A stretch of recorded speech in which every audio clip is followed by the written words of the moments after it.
Alors on est évidemment très heureux de vous retrouver à l'occasion de cette troisième édition du Salon de la Robo Numérique. Pendant 2 jours, ici, dans l'agglomération de Saint-Quentin, on va vous montrer comment vit la Robo Numérique au quotidien. On va vous faire la démonstration de toutes les applications concrètes de cette révolution. Cette édition est placée sous l'égide de son Excellence, Madame l'ambassadeur d'Israël en France. Et j'invite maintenant Frédérique Macaré, maire de Saint-Quentin et vice-présidente de l'agglomération chargée du développement, à prendre la parole. Frédérique. Mesdames, Messieurs, bonjour. Madame l'ambassadrice d'Israël, Monsieur le président de région, Monsieur le préfet, Monsieur le député, Mesdames, Messieurs les vice-présidents de la région et tous les partenaires qui nous font l'honneur d'être présents pour ce salon. Nous sommes bien entendu très heureux d'ouvrir cette troisième édition du Salon Robo Numérique. Saint-Quentin est au rendez-vous. Rendez-vous dans ce monde qui change pour saisir les opportunités, faire bouger la ville, faire progresser le territoire, accompagner son tissu économique, donner des perspectives à sa jeunesse. Quel plaisir, Madame l'ambassadrice d'Israël, de vous avoir à nos côtés ce matin. Vous recevoir est un honneur. Israël, votre pays, est un modèle mondial que l'on qualifie souvent de nation start-up, dans laquelle la haute technologie est la principale exportation du pays. Israël est classé comme l'un des écosystèmes mondiaux les plus favorables aux start-up, à tel point que l'on parle de Silicon Wadi, avec 7000 start-up et des investissements étrangers massifs. Alors, je demandais hier à l'un de nos chefs d'entreprise israéliens présents sur ce salon, quelle est la recette magique d'Israël pour réussir? J'avais 10 minutes, il m'a dit, je vais répondre en 3 mots. Je vais les livrer, à ma manière. Raj Gadel, c'est cette valeur partagée, très forte en Israël, que notre vie doit avoir pour objectif de rendre le monde meilleur. Le deuxième mot, c'est Rutzka, c'est l'audace. Et le troisième, c'est Tarles, rester concret dans les projets.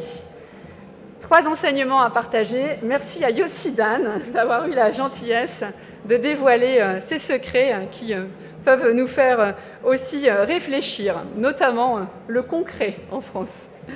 Nous sommes heureux d'accueillir sur ce salon plusieurs spécialistes israéliens des startups qui participent en tant que conférenciers ou exposants. Madame l'ambassadrice, le territoire de Saint-Quentin, avec la communauté d'agglomération présidée par Xavier Bertrand et la ville de Saint-Quentin, n'a pas peur d'aller vers l'avenir et d'investir. Saint-Quentin, la French Tech, est une place de choix pour s'implanter, pour créer des partenariats, car ici, il y a une forte volonté d'avancer tant de la part des pouvoirs publics que des acteurs économiques. Car ici, elles sont démontrées, il y a des compétences, des talents dans la recherche, dans le monde universitaire, dans les entreprises de la robo numérique.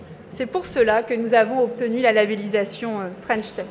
Et puis nous sommes heureux que des entreprises de Saint-Quentin soient au contact avec Tel Aviv. Et je voudrais citer, nous sommes passés sur le stand tout à l'heure, l'entreprise Eustabi, dirigée par Maxime Murlaz, start-up du Living Lab, du Faubourg Numérique, sous l'égide de Vincent de Mortier, récompensée lors de votre festival de l'innovation DLD le 30 septembre dernier à Tel Aviv. Cela peut présager des axes de travail communs entre Israël et Saint-Quentin.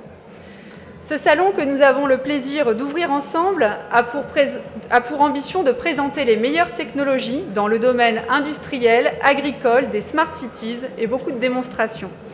Avec Xavier Bertrand, nous avons voulu qu'il soit une vitrine ouverte sur le monde qui se profile. Ce salon s'adresse à tous. Si je suis chef d'entreprise, j'ai 2 jours pour comprendre comment utiliser la robotique dans mes activités, rencontrer les meilleurs fabricants, partenaires, intégrateurs et découvrir les technologies qui vont me permettre de gagner des parts de marché, de la productivité, de la croissance et de l'emploi. Si je suis parent, je peux repérer les filières d'avenir à suivre pour un métier. Si je suis agriculteur, je peux aussi découvrir les nouveautés en matière de robotique agricole, de réduction de la pénibilité et d'agriculture de précision. Et si je suis Saint-Quentinois, je peux m'intéresser aux avancées de la robotique dans les entreprises de Saint-Quentin. Je remercie d'avance notre animateur, Olivier Levard, les conférenciers et nos fidèles partenaires d'être présents à Saint-Quentin et de nous faire partager leur expertise et apporter leur aide précieuse, de même que les services de la région qui nous ont permis d'avoir une nouvelle dimension. Je voudrais aussi dire que la robotique, elle ne doit pas se mettre en place pour se faire plaisir, mais elle doit se mettre en place dans un cadre éthique et utile, car la technologie doit être au service de l'homme et de l'humanité, et non pas désincarnée pour le plaisir de la technique. Pour terminer, je reprendrai une citation d'Hergé, voyant Neil Armstrong faire ses premiers pas sur la Lune. « À force de croire en ses rêves, l'homme en fait une réalité. Faisons de la robonumérique une réalité vertueuse à Saint-Quentin. » Saint-Quentin est le territoire des possibles. Merci.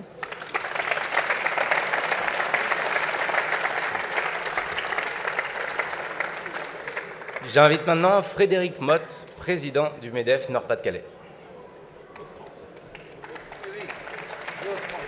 Les réflexes ne sont pas pris. Évidemment des Hauts-de-France. MEDEF des Hauts-de-France. Tournons-nous résolument vers l'avenir. Bien, mesdames et messieurs, ravi de pouvoir dire quelques mots devant vous. Tout d'abord, vous dire que je suis résolument optimiste. Il y a des gens qui aiment bien faire du French bashing, il y en a d'autres qui vont nous prôner la décroissance ou le repli sur soi. Eh bien, quand on vient à un salon comme celui-ci, quand on voit les innovations technologiques, quand on voit la jeunesse qui est présente ce matin, oui, l'homme sera la solution pour tous les défis que nous avons à affronter.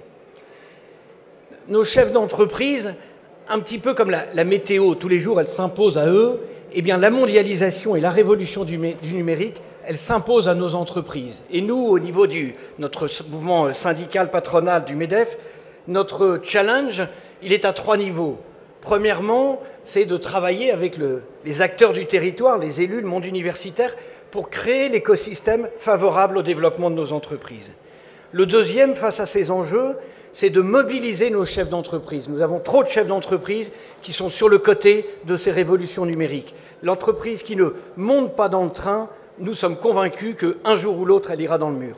On ne lui demande pas forcément d'être dans la locomotive, mais surtout qu'elle ne reste pas sur le quai. Et donc, nous avons un gros travail à faire. Le troisième chantier que nous avons dans ces défis qui se présentent à nous, c'est d'être très vigilants parce que ce train de la révolution du numérique, de la robotique, il va vite et il faut surtout qu'il ne laisse personne sur le bord de la route. Il ne faut pas que nos salariés sentent que, justement, celui qui n'est pas pris dans ce mouvement, il est foutu, il n'a pas d'avenir. C'est un vrai défi pour nous, chefs d'entreprise. Je sais que ça en est un aussi pour vous, mesdames et messieurs les élus. Et donc, j'invite tous les chefs d'entreprise qui sont dans cette salle ici aujourd'hui à surtout redoubler d'efforts pour faire un énorme travail de pédagogie, pour montrer à nos salariés qu'ils peuvent profiter de ces opportunités, pour leur expliquer les défis que nous avons affrontés, nos échecs, nos succès, pour que tous ensemble nous puissions y arriver. On a les moyens, on a l'opportunité, on en a une de plus aujourd'hui avec ce beau salon. Donc j'invite résolument tous nos chefs d'entreprise à se mobiliser. Merci et bon salon à tous. J'invite maintenant Bruno Bonnel, multi-entrepreneur, chargé de la Rovolution.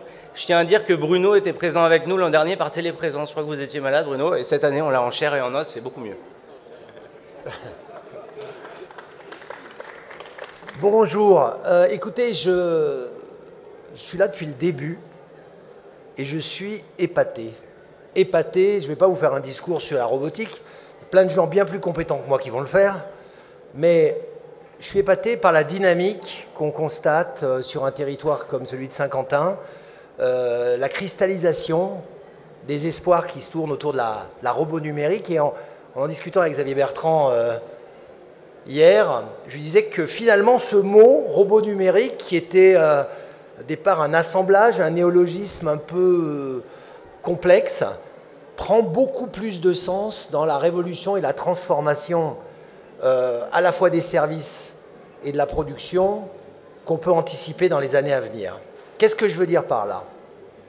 Eh bien qu'on ne peut pas dissocier numérique et robotique, c'est une chaîne continue qui va, pour ceux qu'on appelle déjà les digital natives, c'est-à-dire les jeunes qui sont nés après les années 90, qui vont être en charge de la plupart des entreprises, la plupart des décisions à faire dans les entreprises à plein de niveaux très bientôt. Ces digital natives, ils vont commencer par le numérique et naturellement, ils vont se tourner vers la robotique. Donc cette association Robot Numérique, c'est une véritable vision. Je suis très fier d'avoir été un converti, parce qu'au début, je n'étais pas forcément complètement converti. J'avais un petit peu le côté silo de la robotique d'un côté, du numérique de l'autre, et cette association se mélange. Je tenais à saluer Xavier pour cette vision et le remercier. Et je vous promets que l'an prochain, je reviendrai, en robot ou en chair en os, mais je reviendrai. Merci.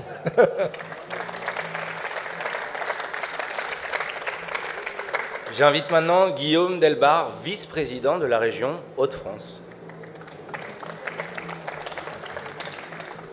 Bonjour à tous. Moi, je dois avouer à Bruno Bonnel que c'est une première pour moi. Et j'avoue que c'est une première qui me rappelle une autre première, Frédéric, puisque j'ai eu le plaisir d'inaugurer dans les premiers jours de mon mandat régional le Faubourg numérique. Et c'est vrai que j'avais été frappé par le dynamisme de l'écosystème. Je viens plutôt du côté Nord-Pas-de-Calais, donc je découvrais et je découvre encore chaque jour le côté Picard. Et c'est vrai que j'avais été tout simplement bluffé par le dynamisme, par l'écosystème local. J'avais notamment découvert Ostabi, que je suis maintenant sur les réseaux sociaux, sur Twitter, et qui est en train de conquérir le monde. Vous le citiez, c'est vrai que la ruche connectée, moi, c'est un truc que je ne connaissais pas. C'est le bonheur de s'occuper de l'innovation en région. On découvre des magnifiques startups. J'ai vu d'ailleurs qu'il y avait aussi maintenant un poulailler connecté qui était en préparation à Amiens et qui est aussi une très belle dynamique. Donc je veux, comme l'a fait Bruno, vous féliciter d'avoir fait le choix il y a quelques années stratégique de vous spécialiser dans la robot numérique. C'est vrai que c'était un néologisme et qu'aujourd'hui ça s'impose un peu partout. J'ai été marqué en sillonnant les allées du salon par la jeunesse présente, et c'est vrai que c'est aussi une grande partie de ce qui est en train de se passer avec les natifs du numérique. On remettait il y a quelques mois un grand prix pour le meilleur objet connecté. Et face aux grandes écoles d'ingénieurs françaises, c'est un des lycées qui avait gagné. Et ça montre bien l'appropriation par les nouvelles générations. Pour la région, moi, je voulais vous dire deux choses. La première, c'est que vous pouvez compter sur notre soutien. La deuxième, c'est vous féliciter en effet de cette belle labellisation French Tech. Et je pense qu'on doit être capable dans cette région de travailler en réseau. C'est ça qui va faire la différence, de manière multipolaire, dans une logique d'innovation ouverte. C'est pour ça qu'on est vraiment très content de créer cet espace majeur, une grande région de 6 millions d'habitants. On va le faire notamment pour être capable de booster les formations numériques, parce que la particularité de toutes ces startups et toutes les entreprises en transition numérique, c'est d'avoir besoin de talents. Et c'est vrai qu'il y a un modèle qui est en train de s'imposer, de formations courtes, comme Simplon ou les Pop Schools. Et il faut qu'on soit capable, nous, de booster ces formations-là, à la fois pour permettre à certains de se reconvertir, mais pour pouvoir permettre à notre jeune génération, qui n'a pas toujours suivi le cadre, d'être capable de se former au codage. Et c'est vrai que vous pouvez compter sur notre soutien régional. Vous pouvez compter sur notre soutien régional aussi, parce que dans le numérique, sans doute, plus qu'ailleurs, on a besoin d'événements pour se rencontrer. Et c'est pour ça qu'on a mis une politique en place qui s'appelle Inspire, qui a vocation à aider les événements, les hackathons, les startup week-ends, qui sont des événements nouveaux qui boostent la créativité. Donc merci aux organisateurs de ce beau salon. Félicitations. Et puis à l'année prochaine aussi, parce que j'ai pris une habitude et je ne raterai pas le salon numérique, robot numérique l'année prochaine. Merci à vous.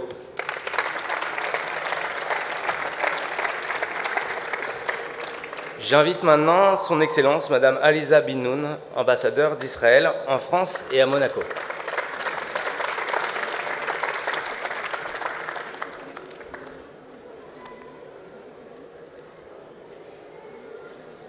Monsieur le Président du Conseil régional des Hauts-de-France, Madame la maire de Saint-Quentin, Monsieur le Président du Conseil économique et social, Messieurs les élus, Messieurs les entrepreneurs et dirigeants d'entreprises, Mesdames et Messieurs, et chers enfants que j'ai vus et ils sont, nous pouvons les entendre ici. Je suis ravie de participer à l'inauguration de la 3e édition du Salon Robonumérique. Je le suis d'autant plus que cet événement est placé sous la bannière franco-israélienne. Au nom de l'État d'Israël, je remercie la communauté d'agglomération de Saint-Quentin de nous faire cet honneur. Israël est un pays leader dans les domaines de la robotique et du numérique, et compte tenu de l'excellente relation qui unit nos deux pays, je suis convaincue que nous ne pouvons que la renforcer en collaborant davantage dans ces secteurs. Nous nous trouvons aujourd'hui à l'aube d'une révolution technologique qui va définitivement changer notre futur. Cette révolution, la plus importante du XXIe siècle, est celle de la synergie entre les technologies robotiques et numériques. Un pas en avant dans le sens du progrès dans tous les domaines. Que ce soit l'agriculture, la science, la santé, l'écologie, l'industrie, le transport et même la défense, la conquête spatiale et les institutions gouvernementales, cette révolution aura un impact positif à tous les niveaux et permettra d'améliorer le quotidien de chacun. En Israël, les chercheurs et entrepreneurs ont bien compris de quoi l'avenir sera fait. Les startups multiplient ainsi les innovations et projets en matière de robotique et de numérique et reçoivent et conçoivent des produits toujours plus performants, toujours plus innovants et toujours plus utiles. Le secret du pays start-up, oui, c'est ce que nous appelons chutzpah, rosh gadol et tachles. Ce sont les caractéristiques des Israéliens en général. Qui aurait pu croire qu'un jour, nous pourrions nous faire conduire par une voiture sans toucher au volant? Qui des tondeuses tondrait la pelouse toute seule? Ou que des robots permettraient à des personnes condamnées de retrouver l'usage de leurs jambes? La robot israélienne est désormais capable de réparer des vies, mais aussi d'en sauver. Je pense notamment à la start-up RoboTeam qui permet aux troupes au sol d'envoyer des robots afin de détecter et éliminer les dangers. Ce n'est pas de la science fiction, c'est la réalité. L'innovation robotique et numérique en Israël permet d'ores et déjà de pallier les limites de l'être humain et créer un monde justement plus humain, un monde plus sûr, adapté aux besoins de chacun. Et non plus de changer et faciliter notre quotidien, nous créons de l'emploi et favorisons la croissance. Tous les pays ont désormais les yeux braqués sur ce monde de demain. Un accord de 20 millions de dollars vient d'ailleurs d'être signé dans le domaine de la science et de la technologie entre Israël et la Chine. Une tendance dont la France n'est pas en reste. Plus que jamais, nos deux pays collaborent. Tout d'abord, sur la base d'un accord passé en 1959 et renforcé en 2004 pour la recherche fondamentale, la recherche et le développement industriel appliqué. C'est sur cette base que le Comité suprême de la coopération franco-israélienne a lancé quelques 120 projets communs de recherche dans plusieurs domaines. Et l'un de ces projets, justement, est consacré à la robotique et à la médecine. Ce projet date mars 2015 et est très prometteur. Il a déjà donné lieu à une conférence conjointe très productive en juin dernier et dans 3 jours va avoir lieu une rencontre au sommet des présidents des universités français et israéliens en Israël d'avancer dans cette coopération. La place d'honneur accordée à Israël aujourd'hui, de même que la présence de nombreux acteurs israéliens, j'aimerais qu'il y aura plus, en sont également le témoin.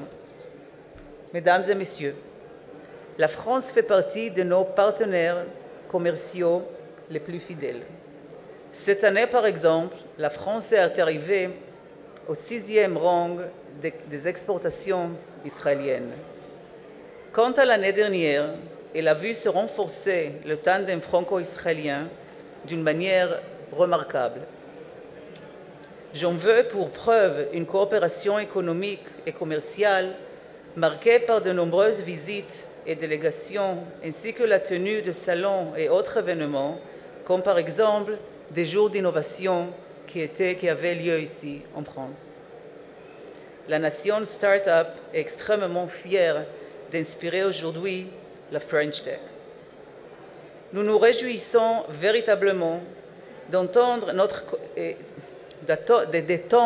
notre coopération au domaine de la robotique, du numérique et du digital avec les différents acteurs français et notamment la communauté d'agglomération de Saint-Quentin qui a récemment été récompensée du prestigieux French Tech. Je crois en ce projet, en cette révolution en marche qui unira tous les acteurs au sein d'une coopération internationale. Au-delà des frontières, effaçant les différences et surmontant tous les clivages, ensemble, faisons ce pas en avant pour un monde meilleur. Merci beaucoup.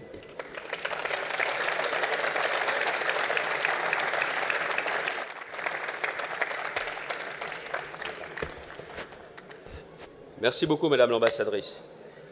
Merci de votre présence et merci aussi de montrer aujourd'hui qu'après le Japon, avec Israël, nous confirmons l'ancrage, la dimension, l'ambition internationale de ce salon, de ce territoire du Saint-Quentinois, mais aussi de la région des Hauts-de-France. Ce partenariat est pour nous prometteur, j'aurai l'occasion de le dire, nous nous retrouverons ce soir à Lille, que j'entends développer, intensifier le partenariat avec l'État d'Israël pour la région des Hauts-de-France. Ce sera aussi l'occasion d'envisager un déplacement, certainement au printemps, avec une dimension très économique, et je demanderai d'ailleurs à la fois au président de la CCI régionale, mais aussi au président Mott qui est là, de m'aider à constituer une délégation parce que les élus le savent, les déplacements que j'envisage à l'international seront davantage avec des entrepreneurs qu'avec des élus. Mais en tout état de cause, j'ai bien l'intention, après ce qui va nous être présenté ici, entre les liens Israël et ce salon, les liens entre Israël et la région des Hauts-de-France, les liens entre Israël et notre pays, nous puissions les intensifier, notamment sur la voie économique, même si vous savez que celui qui parle en ce moment est un ami d'Israël et qu'il aura l'occasion de s'exprimer, pas seulement en matière économique. Mesdames et messieurs, ici, vous avez à la fois une conviction ancienne, une politique nouvelle qui se dessine, et je finirai par une réflexion plus large, parce que Bruno Bonnell n'a pas été aussi disert que je le pensais. La première chose, c'est une conviction ancienne. Je dois rendre à César ce qui appartient à Pierre-André. C'est lui qui a eu l'idée, cette vision à l'époque, d'inscrire le territoire dans la robonumérique, en se disant « il y a là une voie d'avenir ». Oh là, que de chemin parcouru depuis cette première réflexion, depuis cette première édition, mais il est vrai que quand vous faites de la politique, vous devez être engagé dans la gestion la plus concrète possible, le quotidien, mais vous avez l'ardente obligation de voir loin et de dégager l'avenir, c'est ce qu'il a su faire. Aujourd'hui, c'est vrai, ce salon ne ressemble plus du tout à sa première édition, plus du tout. Je donnerai juste un chiffre. Nous avons ce matin, à l'inscription à l'ouverture, 3 fois plus d'inscrits qu'il n'y en avait l'an dernier. Nous avons voulu, c'est vrai, lui donner une dimension plus régionale, mais ça ne suffit pas. Il y a des scolaires, mais pas seulement, mais entre parenthèses, de voir aussi autant de scolaires ici présents, François Jacob pourrait le dire, c'est aussi parce qu'il y a sur Saint-Quentin, mais aussi dans les communes environnantes, le souci d'aller vraiment vers un festival, d'ancrer cette tradition robot numérique. Et si les jeunes, ici, sont conscients de ce que représente la robotique, la robot numérique, c'est un atout également pour l'avenir sur le simple plan de la sensibilisation. Mais ce succès n'est pas seulement le succès populaire des jeunes. Je ne sais pas si vous avez vu, il y a différentes générations qui sont là. Mais c'est aussi un salon pour les professionnels, pour qu'ils se rencontrent. Parce qu'au-delà du nombre d'exposants, au-delà du nombre de visiteurs, le succès, à terme de ce salon, se traduira en chiffres, c'est vrai, mais en termes d'emploi et de nombre d'emplois. Oui, je parle d'emploi à côté d'un robot, je parle d'emploi alors qu'il y a des grandes inquiétudes, mais alors les emplois vont disparaître. Non, les choses se transforment, mais j'y reviendrai au final. Donc vous l'avez compris, Frédéric l'a très bien dit tout à l'heure, ici c'est une conviction ancienne. Mais ça n'est pas parce que nous avons été les premiers à vraiment y croire que nous voulons être les seuls, et dans la région et sur un plan beaucoup plus large. Nous souhaitons pouvoir faire école, la présence de Guillaume aujourd'hui, parce que c'est vrai que je parle d'une certaine façon avec deux casquettes, président de l'agglomération, président de la région. C'est tout simplement parce qu'il y a à la fois une cohérence en matière économique et qu'ici, le président de région n'a pas à se poser la question de savoir s'il a besoin de convaincre le président de l'agglomération pour expérimenter, pour aller plus loin et pour aller beaucoup plus vite. Parlons maintenant de la politique régionale. Nous sommes dans le cadre de la semaine de l'innovation. Cette région ne commence pas aujourd'hui à investir, à croire à l'innovation. Elle l'a déjà fait par le passé. C'est bien, c'est important. Mais je crois qu'il faut aujourd'hui passer à la vitesse supérieure. Bruno a bien expliqué l'idée de la robot numérique. Il a bien expliqué les choses. Et d'autre part, nous parlons de robot numérique et en même temps, vous avez vu ce label French Tech dont nous sommes particulièrement fiers. Et je voudrais remercier, alors n'y voyez aucun clin d'œil, je sais où j'habite, je sais qui je suis, je sais où je suis, à Emmanuel Macron qui, suite à mon insistance répétée, avait décidé d'accorder à ce territoire le label French Tech, pas pour me faire plaisir, mais tout simplement parce qu'il y avait des atouts et que ça n'est pas réservé aux grandes métropoles ou aux grands centres. Ici, il y a non seulement un écosystème qui existe, mais il y a aussi une volonté de faire et d'aller beaucoup plus loin. Donc nous avons tout un ensemble. Mais ce matin, je voudrais vraiment insister, non pas seulement dans le cadre des politiques sur l'innovation, mais aussi clairement sur robotique industrielle et robots numériques. Et en la matière, il nous faut une nouvelle politique.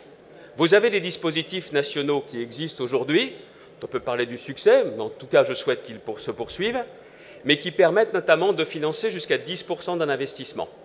Nous devons aller beaucoup plus loin, et sur les investissements en matière de robots numériques, la région mettra les moyens pour que nous puissions financer un tiers de ces investissements. Un tiers de ces investissements. Certains vont dire, oh là, mais on n'a pas besoin, ça y est, les commandes arrivent, tout ça, tout va bien. Non, il y a encore de vraies marges de progression. Et les vraies marges de progression sont à la fois dans les TPE, dans les PME, voire dans les entreprises de taille intermédiaire. Et l'idée, c'est le primo-robot. Eh oui. Comment est-ce que l'on convainc certains d'investir dans le premier robot? D'autres disent, de toute façon, l'essayer, c'est l'adopter. S'ils y gagnent, ils vont comprendre leur intérêt. Non pas pour faire plaisir aux initiateurs du salon robot numérique, mais tout simplement parce qu'ils vont s'y retrouver. Mais là, le primo-robot, c'est une autre histoire. Il y a une question de sensibilisation et il y a une question, clairement, de moyens. Donc je voudrais bien détailler les choses pour être le plus précis possible sur le mode opératoire. Oui, parce qu'aujourd'hui, en politique, je me suis aperçu qu'il ne s'agissait pas de faire de grands discours, il ne s'agissait pas de balancer quelques chiffres, et que même les idées représentaient seulement 10% du succès. 90%, après, c'est de la mise en œuvre. Notre idée, c'est de pouvoir, dans des TPE, dans des PME, de pouvoir prendre un robot à l'essai. L'idée n'est pas de moi, elle est de professionnels. Elle est de professionnels qui disent il faut favoriser cela, alors on va favoriser. L'idée, c'est qu'un constructeur de robots, un intégrateur, mette à disposition dans une entreprise un robot et qu'il puisse être adapté à l'environnement et aux besoins de la PME. Cette PME, cette entreprise, va utiliser le robot, on me dit pendant une durée moyenne de 6 mois, je ne suis absolument pas fixé sur ce chiffre, ce délai de 6 mois, ça peut être un peu moins, ça peut être un peu plus. Dans ces conditions-là, il y aura une mission de configuration de l'intégrateur qui sera prise en charge par la région à hauteur de 3/4 des frais engagés. 3/4 des frais engagés. Attention, ce ne sera pas seulement un cabinet extérieur qui fera cette prestation, c'est l'intégrateur lui-même qui pourra avoir sa prise en charge par la région dans le cadre des 75%. Je ne sais pas pourquoi, j'aime bien les conseils, mais les professionnels doivent aussi, à mon avis, délivrer de vrais conseils. La région participera également financièrement à cette mise à disposition, à cette mise à l'essai. Et ensuite, si l'essayer, c'est l'adopter, si l'entreprise se dit « j'en ai réellement besoin », dans ces cas-là, elle en fera l'acquisition, selon les modalités qu'elle décidera, et la région lui apportera son soutien dans le cadre d'un financement, comme je l'ai indiqué, de 35% de l'investissement après l'essai. Excusez-moi, j'essaye de faire le plus pédagogique possible, mais voilà exactement comment nous allons procéder. Vous voulez essayer un robot dans la région, ça sera plus facile qu'ailleurs. Nous sommes au rendez-vous du conseil, nous sommes au rendez-vous du financement. 35%, c'est une chose, mais sur le volet financement, il y a plusieurs dispositifs qui existent et je ne veux pas les confondre. Il y a la possibilité d'obtenir des financements avec ce que sont les partenaires de la région, légitimes, dans lesquels la région met de l'argent. C'est aujourd'hui Finorpa, pour l'ancienne région Nord-Pas-de-Calais, Picardie Investissement, qui demain seront regroupés dans une banque régionale d'investissement. Donc, sur les modalités, parfois ce sont des subventions, je crois que beaucoup croient plutôt à l'avance remboursable, mais investir dans le robot est une chose. En parallèle, parce que j'ai la conviction que je marche bien sur deux jambes, et continuera comme ça, il y a l'investissement machine-robot et il y a l'investissement humain. En parallèle de cet investissement sur la robot numérique et sur les robots. Parce que je crois qu'il y aura une transformation d'emploi et non pas une destruction d'emploi. La région va compléter ce financement par une subvention de 2 000 € par emploi créé pour l'utilisation du robot. 2 000 €. Et nous voulons mettre en place, en plus, toute une filière de l'apprentissage dans le domaine de la robot numérique. Et les aides de la région aujourd'hui, elles sont de 3 000 €, notamment pour tout apprenti qui est pris la première année, notamment, ce qui fait qu'il n'y a pas de charge. Donc vous l'avez compris, ce n'est pas un dispositif pour financer des robots, c'est un dispositif complet. Il y a le robot, la machine, mais il y a également l'investissement humain par une aide régionale au personnel qui sera lié à l'utilisation de ce robot et à la filière d'apprentissage. Là encore, nous allons plus loin, mais il y a aujourd'hui un terreau qui est favorable. Il y aura cet après-midi, entre Proméo et un fabricant, la signature d'une convention. Et ici, sur le territoire du Saint-Quentinois, mais pas seulement à Saint-Quentin, on a déjà des formations. Donc vous le voyez, tout ceci est en train aujourd'hui de s'assembler. Tout ceci est en train de se mettre en place. Tout ceci peut prendre clairement une nouvelle dimension. Et c'est pour nous particulièrement important de bien montrer que, même si aujourd'hui on est en train de passer à la vitesse supérieure, ici, dans la région des Hauts-de-France, on veut aller clairement beaucoup plus loin. Et c'est aussi de cette façon que sur un bâtiment qui s'appelle l'Amorce, un bâtiment évolutif, il y aura un premier affectataire, une première entreprise qui est justement dans le domaine de la robot numérique. Vous voyez bien que tout ceci est en train aujourd'hui de faire clairement école. Nouvelle ambition, vous l'avez compris, mais il y a aussi un autre point sur lequel je tends la main aux professionnels. J'ai parlé des entrepreneurs, j'ai parlé du secteur de la formation, tout ceci doit bâtir un écosystème. Est-ce que c'est une association? Est-ce que c'est un club? Est-ce que c'est un réseau? Je n'en sais rien. Est-ce que c'est directement lié à la French Tech? Ça n'est pas à moi de le dire, ce n'est pas à moi d'imposer ma vue. Mais il est impératif que tous ceux que je viens d'évoquer puissent se retrouver dans la région avec différentes antennes, et notamment ici dans le Saint-Quentinois, pour que vous puissiez clairement réfléchir et bâtir le système efficace et intelligent. En tant que politique, nous mettons en place des dispositifs. C'est vrai pour la communauté d'agglomération, c'est vrai également pour la région des Hauts-de-France. Mais ensuite, pour que tout prenne, pour que tout puisse justement donner une dimension supplémentaire, nous avons absolument besoin que les professionnels prennent la main avec ce nouveau cadre. Ce ne sont pas les politiques qui créent les emplois, ce sont les entrepreneurs qui créent les emplois.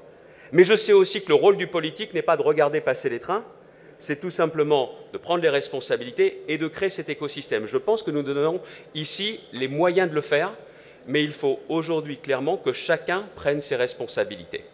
Voilà les différents points que je voulais évoquer. Je suis très fier ici, sur ce territoire, de voir tout ce que nous sommes en train de mettre en place. Je suis fier du succès populaire qui s'annonce, mais j'ai aussi bien conscience que nous devons être particulièrement vigilants. Vigilants par rapport au risque de dispersion sur le territoire. Oui, tout ce qui concerne la robot numérique nous intéresse, vous l'avez compris. Mais je sais qu'ici, compte tenu des atouts, la dominante de ce territoire, il y a la logistique, le secteur de la logistique et le secteur de la robotique et de l'agriculture qui sont des secteurs sur lesquels nous pouvons surperformer. Où là, nous pourrons continuer à valoriser ce qui est le fer de lance de notre économie. Je pense à l'agriculture, à l'agroalimentaire. Mais en matière de logistique, vous savez que nous voulons faire de la région des Hauts-de-France le hub logistique. Quelqu'un qui viendrait s'implanter en Europe, qu'il passe par la région des Hauts-de-France, qui m'a valu encore hier d'être en Allemagne pour faire du démarchage dans le secteur de la logistique. Et je n'hésiterai pas à le faire. Mais pour cela, nous avons besoin, je le pense, d'investir particulièrement dans ces deux secteurs. Vous n'êtes pas dans ces deux secteurs, continuez à regarder le Saint-Quentinois et la région des Hauts-de-France quand même. Mais dans ces secteurs, je pense qu'on peut affirmer et affiner nos spécialités. Deuxième écueil, c'est qu'après cela, tout le monde va qu'à ses occupations, que le politique s'occupe aussi d'autre chose. C'est le rôle du vice-président chargé de l'innovation, que nous puissions justement tout mettre en musique. Et ici, dans la région, si vous voulez des informations, nous allons dédier un portail à la robot numérique. C'est Arnaud Riquier qui est à l'entrée sur le stand de la région des Hauts-de-France qui sera l'interlocuteur. Et ici, sur la communauté d'agglomération, un portail unique, un guichet unique, qui est l'agence de développement et qui est Jean-Pierre Cicielski, notre directeur du développement. Excusez-moi de préciser, de nommer les uns et les autres, mais c'est important de savoir ce qu'il en est. Et si pour une raison ou pour une autre, ça n'allait pas assez vite et que vous aviez besoin de contact, moi c'est xavier.bertrand@nordpas-de-calais-picardie.fr. xavier.bertrand@nordpas-de-calais-picardie.fr. Ce n'est pas le coordonné de mon assistante, de personne d'autre, ce sont les miennes. Et à ceux qui se demanderaient pourquoi ce n'est pas encore Hauts-de-France, parce que c'est plus facile d'avoir une politique nouvelle que d'avoir un nouveau serveur au Conseil régional et de l'appeler des Hauts-de-France. Mais ça aussi, ça va arriver très rapidement. Une dernière réflexion et un dernier écueil. Il ne s'agit pas d'être béat en se disant « la robot numérique, c'est l'avenir ». Je sais bien qu'il y a des questions. Ces questions doivent trouver réponse. Avec Bruno, avec Catherine, nous en parlons souvent. Il faut faire très attention. Science sans conscience, vous connaissez la suite. Je sais aussi qu'il y en a beaucoup qui disent « mais on est en train de supprimer tous les emplois et les emplois non qualifiés vont disparaître ». Non, tout se transforme. Et là, il y a aussi une responsabilité politique. Derrière chaque robot, il y a au moins 3 personnes. Parce que ce robot, il a fallu le concevoir, le penser. Il faut aussi le fabriquer. Et il faut ensuite l'intégrer. Et il faut même en assurer la maintenance.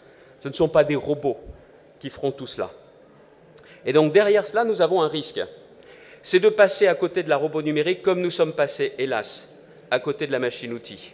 Allez vous promener dans les usines. Il n'y a plus de machine-outil française. Ou alors, elles ont parfois 40, 50 ans, elles sont entretenues le mieux possible, elles étaient très fiables, mais on est passé à côté. Il ne faut pas passer à côté. Mais attention, la robot numérique, ça n'est pas que la machine-outil. La robot numérique, c'est aussi la façon pour la France et pour la région des Hauts-de-France, région des Hauts-de-France qui a un ancrage industriel que personne ne peut nier, l'occasion, non pas de rattraper le retard, de prendre un temps d'avance. Les Allemands sont très engagés avec notamment l'industrie du futur 4.0. Mais il y a un point sur lequel on peut prendre un temps d'avance.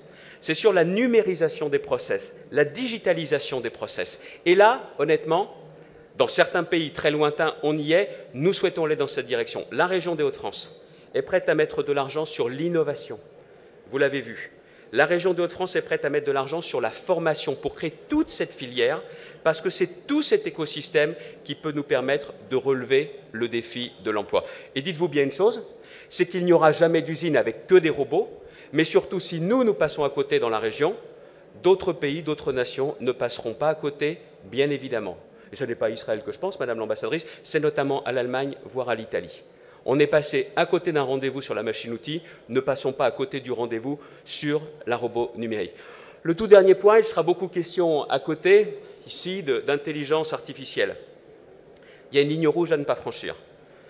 Ne jamais marier l'intelligence artificielle et l'intelligence humaine, parce que là, on bascule, et on bascule de société. Cela, c'est aussi aux responsables politiques, c'est aussi aux citoyens d'être et de rester particulièrement vigilants, et je plaide au niveau européen et international pour qu'il y ait un comité d'éthique qui puisse bien vérifier tout cela. Mais il y a un beau slogan, je ne ferai pas la pub d'une société plutôt qu'une autre, qui est de dire « c'est au robot à s'adapter à l'homme ». Ça, ne l'oublions jamais. Je ne perds pas de vue la finalité économique qui est celle de la région, mais je n'oublie pas non plus que nous devons en permanence être vigilants et bien veiller, notamment, à pouvoir former aujourd'hui nos emplois qui sont les moins qualifiés pour permettre de trouver une autre activité quand c'est nécessaire, quand il ne sera pas possible de trouver une activité directement liée au robot. Donc vous l'avez compris, ce n'est pas un pari de la modernité en oubliant les impératifs d'emploi. La seule chose dont je voudrais que vous soyez convaincus, en retournant les uns et les autres dans vos entreprises ou parfois dans vos territoires, et encore une fois en vous remerciant très sincèrement de votre présence, Madame l'ambassadrice, c'est que cette région a souvent fait parler d'elle parce qu'elle avait plus de difficultés que les autres, parce qu'elle a longtemps eu le taux de chômage le plus important de toute la France. Mais j'aimerais qu'on parle de la région des Hauts-de-France comme la région qui aujourd'hui en veut le plus, veut montrer qu'il n'y a pas de fatalité, et qui, dans différents domaines, innove, essaye. On verra si les résultats seront obtenus. Je pense par exemple qu'ici, dans le domaine de la robonumérique dans la région, on peut utiliser, consommer jusqu'à 3 à 5 millions d'euros de budget. Je suis prêt à faire cet effort budgétaire. Mais pour qu'il soit atteint, il faut que les uns et les autres aient envie de s'engager dans cette direction. Et le vrai juge de paix, ce seront les résultats. Mais comprenez bien une chose, c'est qu'avec tout ce que nous voulons mettre en œuvre dans la région, je ne comprendrai pas pourquoi ça ne réussirait pas. Mais ce ne sont pas seulement des statistiques ou des créations d'emplois. La vraie question, c'est de savoir si dans cette région, dans ce territoire inattendu, Bruno, qu'est le Saint-Quentinois, eh bien là où on n'attend pas forcément la région des Hauts-de-France, ce soit celle où clairement demain, il y a à nouveau de l'espoir. L'espoir, cette notion pas si facilement quantifiable que cela, qui repose avant tout sur le génie et sur le travail des hommes et des femmes. Je pense qu'ici, nous avons tous ces ingrédients. Alors, comme dirait quelqu'un, au travail.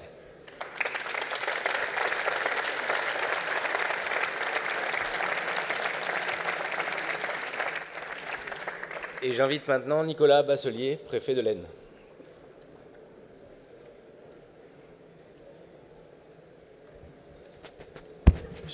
Madame l'ambassadrice, Monsieur le Président de la région de France, Monsieur le député, Madame le maire, Mesdames, Messieurs, écoutez, je vais être court, je ne voudrais pas vous priver du plaisir de visiter ce très beau salon. Ce que je retiens et ce que je voudrais saluer surtout ce matin, c'est à travers cette inauguration, c'est la capacité d'un territoire à prendre son destin en main.